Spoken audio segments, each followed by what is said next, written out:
नमस्कार, मैं हूं प्रशांत चुरहे। खतरनाक कोरोना के खिलाफ हमारी सबकी ये जंग जारी है, लेकिन एक जिम्मेदारी भी है कि हम कोरोना नियमों का पालन जरूर करें। न्यूज 18 इंडिया ने इसके लिए एक मुहिम भी शुरू की है, #मास्क पहनो इंडिया। क्योंकि कोरोना के खिलाफ इस लड़ाई में ये मास्क ही हमारा सबसे बड़ा हथियार है। ये मास्क हम तब तक ना उतारें जब तक ये सुनिश्चित ना कर लें कि हम लोगों से बिल्कुल अलग सुरक्षित जगह पर हैं, जैसे हम इस वक्त स्टूडियो में मौजूद हैं।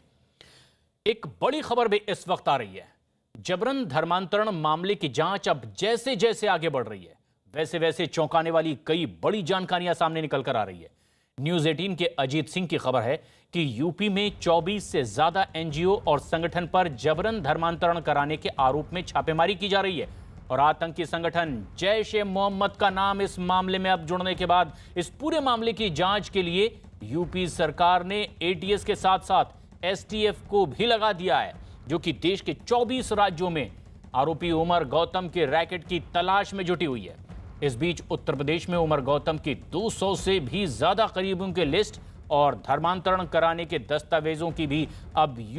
एटीएस जांच कर रही है और कई ऐसे दस्तावेज उनके हाथ लगे हैं। इसकी जांच भी की जा रही है। विदेशी फंडिंग के साथ साथ यूपी एटीएस अब इस बात की भी जांच कर रही है कि विदेशी खातों से कौन से और किस तरह से हवाला के जरिए आरोपी उमर गौतम को पैसे भेजे गए। और इस मामले में आरोपियों पर एनएसए के तहत कार्रवाई की तैयारी अब की जा रही है।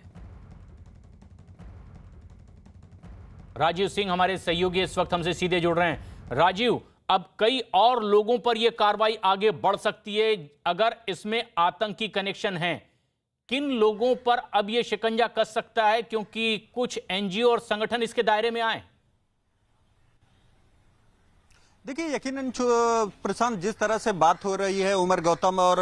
मुफ्ती जहांगीर से पूछताछ हो रही है, उसमें कई और खुलासे हुए हैं जिनमें कई और लोगों के बड़े नाम सामने आए हैं। ऐसे में उन लोगों से भी अब जो एटीएस है वो पूछताछ कर रही है, उनसे संपर्क कर रही है और उनके ठिकानों पर छापेमारी की जा रही है। क्योंकि जो एटीएस के हाथ दस्तावेज लगे हैं उसके मुताबिक अभी तक 200 लोगों का धर्मांतरण कराया गया है। ऐसे में जिन जिन लोगों का धर्मांतरण हुआ है उन लोगों से एटीएस की टीम संपर्क कर रही है और इस दौरान उत्तर प्रदेश ही नहीं बल्कि देश के 24 राज्यों में धर्मांतरण का एक बड़ा अभियान चलाए जाने का खुलासा हुआ है, जिसके तहत अब उत्तर प्रदेश के मुख्यमंत्री योगी आदित्यनाथ ने एटीएस के साथ एसटीएफ की भी एक टीम लगाई है, जो कि अब इन 24 राज्यों में छापेमारी की कार्रवाई करेगी। और इससे जुड़े जो खुलासे हैं, जो तथ्य मिले हैं, जो पूछताछ में बातें सामने आ रही हैं इन दोनों आरोपियों से, उनके आधार पर अब आगे जांच की जा रही है। इस दौरान जो अब तक की पूछताछ में सामने आया है उसमें न सिर्फ विदेशी फंडिंग के कई पुख्ता सबूत मिले हैं, बल्कि जो कई अरब कंट्रीज हैं वहां से भी रकम इनके बैंक ट्रांसफर खाते में आई है। और साथ ही साथ कुछ राष्ट्र विरोधी संगठनों द्वारा भी इनका आर्थिक सहयोग किए जाने की बात सामने आई है। और उन तमाम जगहों पर ये छापेमारी चल रही है। राजीव, क्या पता चल पाया है जहां जहां ये छापेमारी चल रही है, एजुकेशन इंस्टीट्यूट्स के अलावा कौन कौन से ये लोग या संस्थान हैं जहां इस तरह से अब छापेमारी हो रही है जो शक के दायरे में? प्रशांत, अब तक की जो जांच हुई है, जो छापेमारी हुई है, जो सबूत मिले हैं उसके आधार पर करीब 24 ऐसे एजुकेशनल और धार्मिक संगठन हैं जिनके द्वारा इनको उमर गौतम के खाते में पैसा भेजा गया है धर्मांतरण के नाम पर। ऐसे में अब उन लोगों से ये पूछताछ की जा रही है कि आखिर आप एजुकेशनल सोसाइटी हैं, वेलफेयर सोसाइटी हैं, तो किस लिए आपने उमर गौतम के खातों में पैसा ट्रांसफर किया है। तो ऐसे में ये जो संगठन और संस्थाएं हैं ये पूरे देश में फैली हुई हैं और यही कारण है कि बीते दिनों ने इस मामले में जो टेरर फंडिंग और ये मनी लॉन्ड्रिंग का केस आया था, इसको देखते हुए ईडी ने भी एक मुकदमा दर्ज किया है और ईडी भी इस मामले की तफ्तीश कर रही है। और ये तफ्तीश लगातार आगे बढ़ रही है, कई लोगों से पूछताछ आगे की जा रही है और पता लगाने की कोशिश की जा रही है कि कितने लंबे समय से ये नापाक हरकत की जा रही थी। लेकिन अब जबरन धर्मांतरण मामले की जांच लगातार आगे बढ़ रही है और जैसे जैसे आज आगे बढ़ रही है, एटीएस को अब टेरर फंडिंग के भी सबूत इसमें मिले हैं। न्यूज 18 के अजीत सिंह की खबर है कि जबरन धर्म परिवर्तन कराने के लिए आतंकी संगठनों से यहां पैसा भेजा जा रहा था। जांच में यह भी बात सामने आई है कि खास तौर पर दिव्यांग बच्चों को निशाना यहां बनाया जा रहा था। बच्चों का धर्म परिवर्तन कराने के बाद उनका इस्तेमाल आतंकी गतिविधियों में किया जाता था और इस बात के भी सबूत मिले हैं कि सिर्फ हिंदू ही नहीं बल्कि ईसाई, जैन और सिख समुदाय से जुड़े बच्चों का भी इसी तरह से धर्मांतरण करवाया जा रहा था। यह भी पता चला है कि आरोपी उमर गौतम देश के 24 राज्यों और केंद्र शासित प्रदेशों में धर्मांतरण करा चुका है। इस बात के भी सबूत मिल रहे हैं कि उमर गौतम ने अपने काम को अंजाम देने के लिए मुख्य तौर पर दिल्ली के बाटला हाउस में एक बाकायदा ऑफिस भी बना रखा था। राजीव, अब जहां इसने अपना दफ्तर बना रखा था, किस किस तरह की कारगुजारियों को यहां से अंजाम दिया जा रहा था, क्या अब तक पूछताछ में पता चल पाया है अगर दिल्ली में इस तरह से वो अपना दफ्तर बना रहा है? देखिए, जो एटीएस की पूछताछ में सामने आया है उसमें उमर गौतम ने जो अपना केंद्र बनाया है वो दिल्ली के बाटला हाउस पे बनाया था और वहां पर एक इस्लामिक दावा सेंटर नाम की संस्था चलाता था, जिसके जरिए ही पूरे देश में धर्मांतरण का कार्य किया जाता था और साथ ही साथ विदेशों में भी दर्जनों लोगों का धर्मांतरण कराया गया है, जिसका कबूलनामा खुद उमर गौतम ने पूछताछ के दौरान किया है। उसका कहना है कि वो न सिर्फ इंडिया में बल्कि 18 बार इंग्लैंड, अमेरिका, कतर, कुवैत जैसे अरब कंट्रीज के भी देशों में वो जा चुका है और वहां के लोगों को भी धर्मांतरण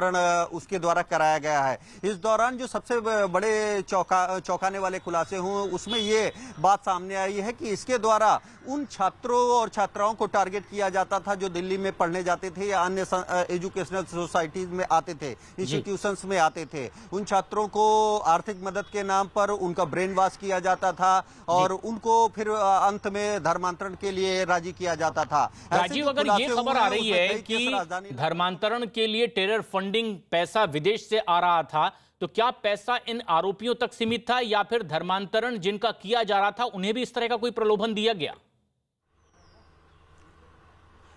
देखिए, यकीनन जो अब तक खुलासा हुआ है उसमें सबसे पहले ये लोग स्टूडेंट्स को टारगेट करते थे और उनको मोटिवेट करते थे, उनका ब्रेन वॉश करते थे और फिर उनकी आर्थिक मदद भी करते थे। ये जो आर्थिक मदद होती थी ये उसके जरिए करते थे जो इन्हें विदेशों से टेरर फंडिंग के नाम पर पैसा मिलता था। अब तक जो एटीएस की जांच में खुलासा हुआ है कि कई देशों से इनके खातों में चंदे के नाम पर रकम भेजी गई है, जिनमें पाकिस्तान समेत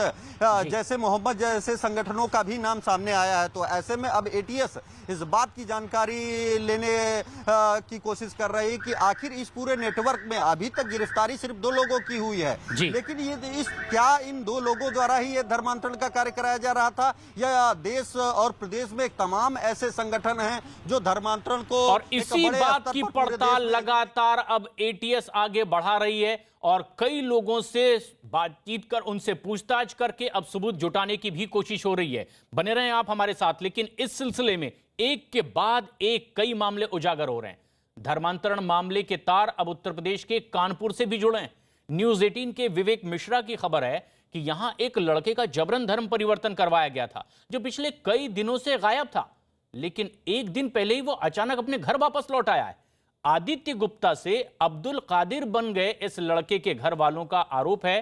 कि इलाके के ही कुछ लोगों ने उसका जबरन धर्मांतरण कराया था और इसकी शिकायत वो अब पुलिस में करेंगे।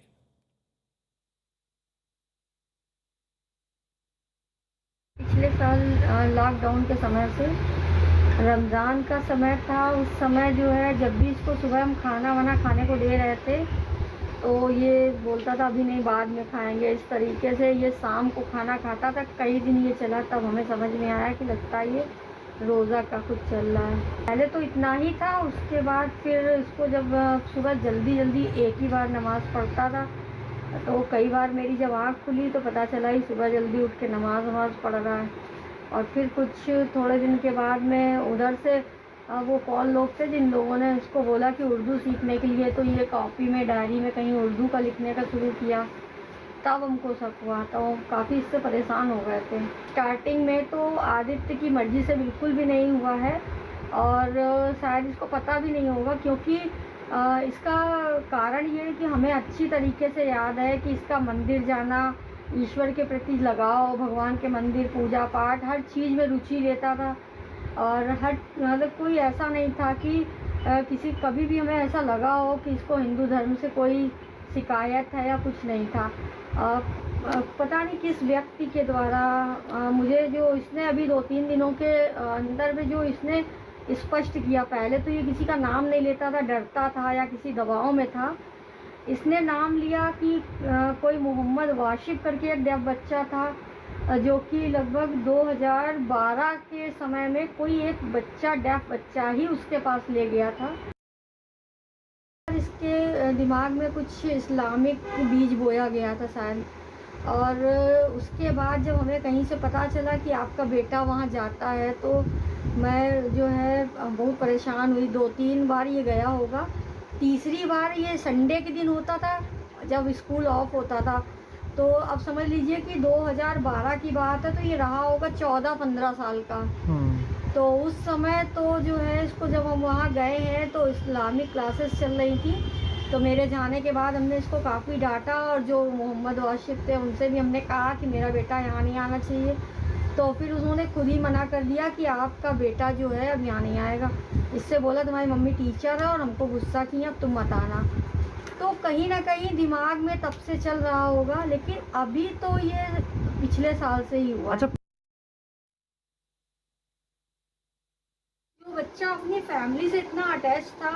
सब कुछ था, उसके बावजूद ये बच्चा ऐसे भटक गया कि हम लोगों की बात सुनना बंद कर दिया, पूजा पाठ बंद कर दिया,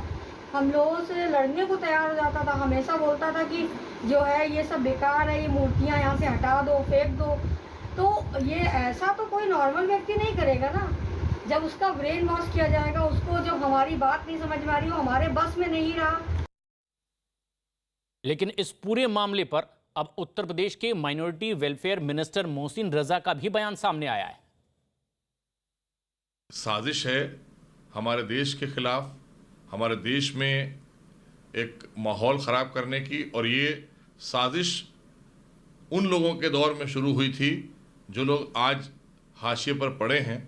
इसमें कांग्रेस है, उत्तर प्रदेश में समाजवादी पार्टी की सरकार थी। इन सब के दौर में धर्मांतरण को लेकर इस तरह के लोग उगे थे, और जिसमें जाकिर नाइक भगोड़ा भागा हुआ है, उसको लाने के लिए एजेंसियां हमारी लगातार प्रयासरत हैं। और उत्तर प्रदेश में आदरणीय योगी जी के नेतृत्व की सरकार है। यहाँ पर साफ तौर पर हमने कह दिया कि इस तरह के कोई भी लोग बख्शे नहीं जाएंगे। राजीव हमारे सहयोगी लगातार हमारे साथ बने हुए हैं। राजीव, अल्पसंख्यक मंत्री उत्तर प्रदेश के कह रहे हैं कि ये एक बड़ी साजिश है देश के खिलाफ, इस तरह से जबरन धर्मांतरण। लेकिन कानपुर से जो मामला निकलकर सामने आया, उनके परिजन इस तरह की कोई साजिश की आशंका इसमें देख रहे हैं, क्या वो बता पाए हैं? देखिए, अभी तक जो जैसा कि आपने सुना कि कानपुर में जो उनके परिजन हैं वो कह रहे थे कि जो ये धर्मांतरण था, जो ब्रेन वॉश का प्रक्रिया थी, वो 2012 से शुरू की गई थी। तो जो अभी तक जो केसेस सामने आए हैं, जिनकी डिटेल्स एटीएस ने दी है और हमारी न्यूज 18 की टीम उनके घरों में पहुंचकर पड़ताल की है, तो उनमें भी, चाहे राजधानी लखनऊ के तेलीबाग का मामला हो, उसमें भी उनके ये परिजन कहते हैं कि सबसे पहले हमारी बेटी 2012 में जब आजाद इंस्टीट्यूट में गई तो तभी से उसका इन लोगों से अटैचमेंट शुरू हुआ, और उसके बाद अब ये उनको जानकारी मिली कि वो अपना धर्म परिवर्तित कर चुकी है। तो कहीं ना कहीं इसको देखते हुए मुख्यमंत्री योगी आदित्यनाथ भी लगातार इस धर्मांतरण के मामले पर नजर बनाए हुए हैं, और उन्होंने साफ निर्देश दिया है कि जो भी इस धर्मांतरण से जुड़े लोग हैं उनके खिलाफ न सिर्फ एनएसए में कार्रवाई की जाए, बल्कि उनकी संपत्ति भी कुर्क की जाए। तो कुल मिलाकर सख्त कार्रवाई ऐसे लोगों के खिलाफ करने की बात अब कही जा रही है। हालांकि भारतीय संविधान में अपनी इच्छा से धर्म के पालन और प्रचार प्रसार की इजाजत है, लेकिन अगर वो जबरन हो रहा हो, गैर कानूनी तरीके से हो रहा हो, किसी प्रलोभन से, तो सख्त कार्रवाई के भी इंतजाम है, और इसीलिए तफ्तीश आगे बढ़ रही है। एक बेहद और अहम खबर, प्रधानमंत्री नरेंद्र मोदी अब से बस कुछ ही देर में अयोध्या के विकास कार्यों की समीक्षा करेंगे। प्रधानमंत्री और उत्तर प्रदेश के CM Yogi Adityanath video conferencing के जरिए जुड़ेंगे। पीएम मोदी अयोध्या में होने वाले विकास कामों का विजन डॉक्यूमेंट भी देखेंगे। इस वीडियो कॉन्फ्रेंसिंग में पीएम के अलावा 13 सदस्य और होंगे। आवास विकास विभाग के मुख्य सचिव पीएम मोदी के सामने प्रेजेंटेशन देंगे। अयोध्या में 1200 एकड़ में वैदिक सिटी बनाने की तैयारी है, और करीब 500 लोगों की राय इस विजन डॉक्यूमेंट में शामिल की गई है।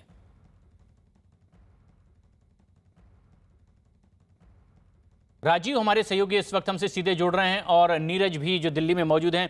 राजीव, ये जो आज एक अहम बैठक हो रही है वीडियो कॉन्फ्रेंसिंग के जरिए, कौन कौन सी ऐसी चीज है जो प्रमुख तौर पर सामने आएगी? देखिए प्रचंड, ये पहला मौका होगा जब देश के प्रधानमंत्री नरेंद्र मोदी अब से कुछ मिनटों बाद करीब 11 बजे जो एक अहम वर्चुअल बैठक की शुरुआत करेंगे, उसमें अयोध्या के विकास को लेकर अब तक जो कार्य किए गए हैं उसकी समीक्षा करेंगे। इस दौरान अगर बात करें तो अयोध्या में भव्य राम मंदिर निर्माण के साथ अयोध्या के विकास को 3 चरणों में बांटा गया है और पहले चरण में जो योजनाएं चलाई जा रही हैं उनमें सबसे प्रमुख योजना ये है अयोध्या मेन स्पाइन रोड और राम मंदिर से जाने वाले समस्त रास्ते, अयोध्या के प्रमुख मार्ग द्वार, पंचकोसी वो मार्ग और अंतर्राष्ट्रीय हवाई अड्डा, पर्यटन केंद्र, अंतर्राष्ट्रीय संग्रहालय समेत तमाम वो परियोजनाएं हैं जो प्रधानमंत्री की कैच द रेन एक महत्वाकांक्षी योजना है, उसके तहत भी अयोध्या में जल संचय का भी जो परियोजना इस वक्त चलाई जा रही है वो कितनी पूरी हुई है और कब तक उसे पूरा किया जाएगा, किस तरह से अयोध्या को भव्यता प्रदान की जाएगी, सौंदर्यीकरण उसका किया जाएगा, इन तमाम मुद्दों को लेकर अब तक जो काम हुए हैं उसकी समीक्षा करेंगे। ये उसकी समीक्षा की बैठक है। हालांकि इस कोरोना काल में अभी वीडियो कॉन्फ्रेंसिंग के जरिए यानी कि वर्चुअली बैठक हो रही है नीरज, लेकिन जो कुछ दिन पहले ही ट्रस्ट के अध्यक्ष ने भी अपनी एक रिपोर्ट दी है, प्रधानमंत्री तक पहुंची है, वो रिपोर्ट विकास कार्यों की और आज जो विजन डॉक्यूमेंट सामने आएगा, कौन सी ऐसी खास चीजें हैं जो सामने आएगी जिस पर विचार मंथन?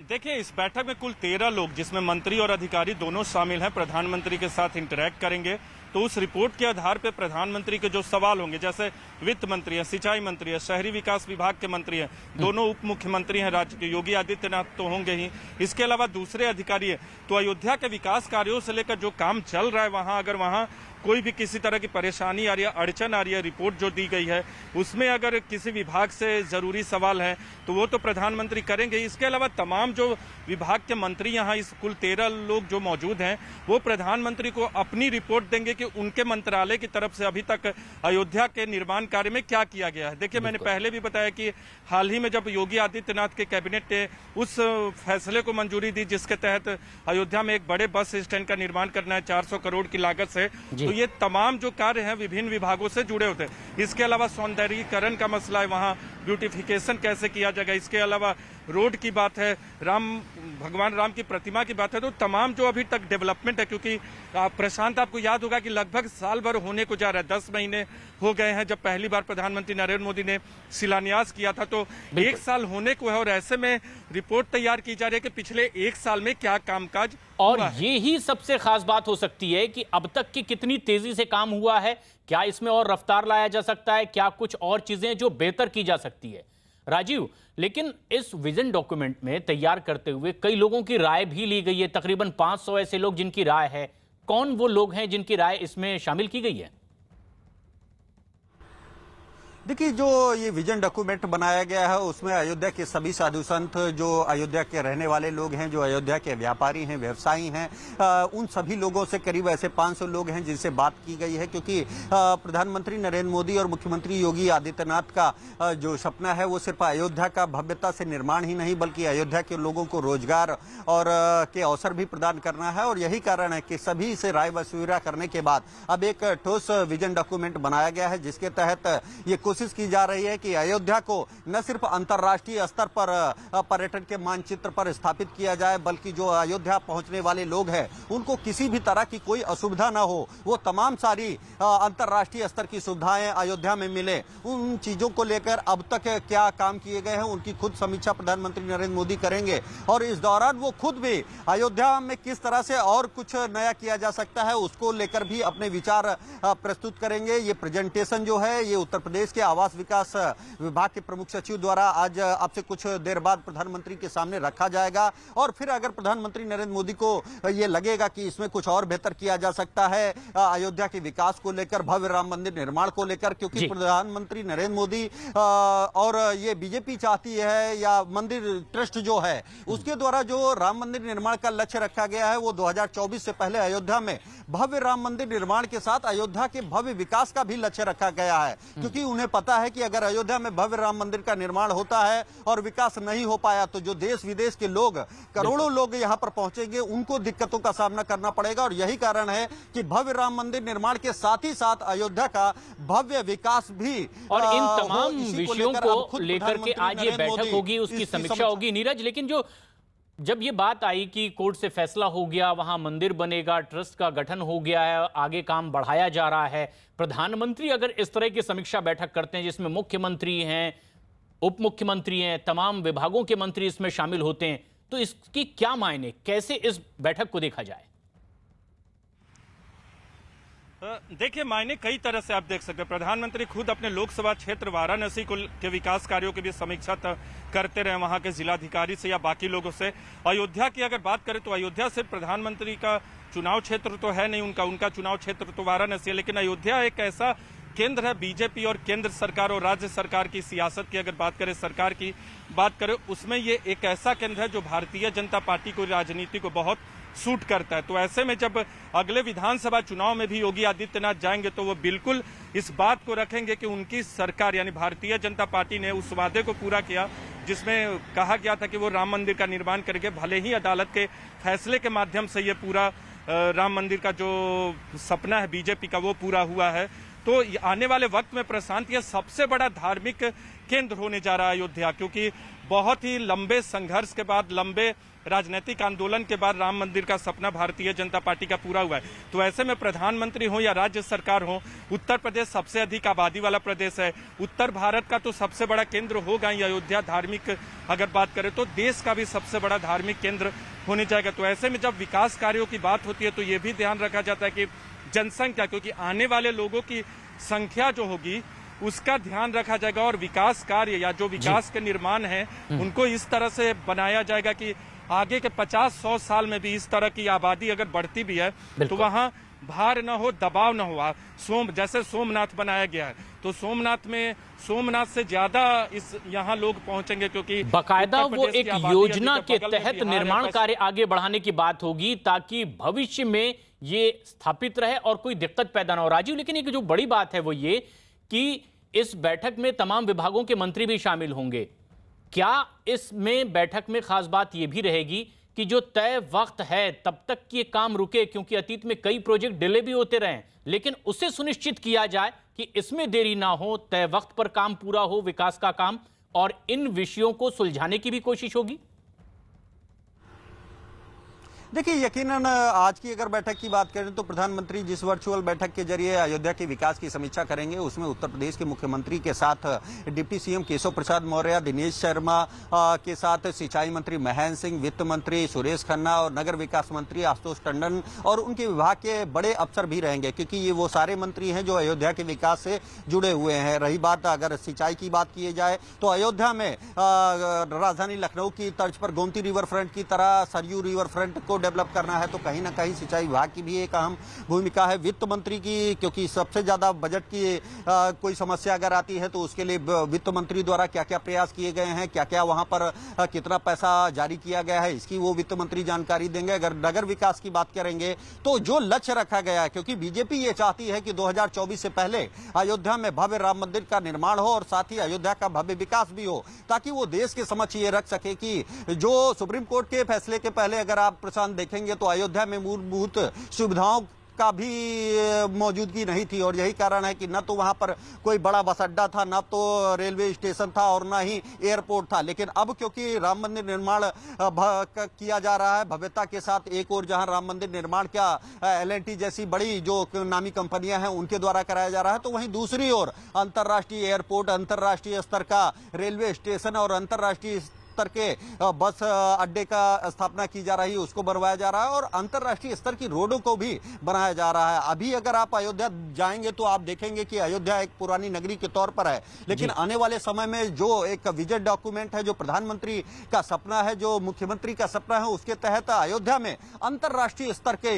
सुविधाएं मौजूद हो, वहां पर अंतर्राष्ट्रीय स्तर का पर्यटन स्थल हो, ताकि सिर्फ देश के ही नहीं बल्कि विदेशों के लोग भी यहां पर आ सके, तो वो अयोध्या की भव्यता भगवान राम की दिव्यता को देख सके। क्योंकि अयोध्या में भगवान राम करोड़ों करोड़ हिंदुओं की आस्था का केंद्र है और बीजेपी भी कई दशकों तक भगवान राम के नाम पर राजनीति करती रही है। हालांकि बीजेपी ये कहती है कि वो भगवान राम उनकी राजनीति का केंद्र नहीं बल्कि आस्था का केंद्र है, लेकिन कुल मिलाकर अगर देखा जाए तो जिस तरह से बीजेपी हो, संघ हो, वो एक लंबे समय से राम मंदिर के लिए आंदोलन करता रहा है, अब सुप्रीम कोर्ट के जरिए उसका सपना साकार हुआ है, तो अब वो ये चाहती है कि जो सुप्रीम कोर्ट ने उसको जिम्मेदारी सौंपी है कि एक जो ट्रस्ट बनाया गया है उस ट्रस्ट लेकिन में इन भी आप तमाम देखेंगे, सियासी तो आरोप प्रत्यारोपों के बीच आज ये यथार्थ है कि अयोध्या में राम मंदिर का निर्माण हो रहा है और आज एक बेहद अहम बैठक प्रधानमंत्री नरेंद्र मोदी इसमें शामिल होने वाले हैं। वर्चुअली इस बैठक में शामिल होंगे मुख्यमंत्री योगी आदित्यनाथ, उप मुख्यमंत्री दोनों इसमें शामिल होंगे, अलग अलग विभागों के मंत्री भी होंगे। और आज की ये समीक्षा बैठक, नीरज,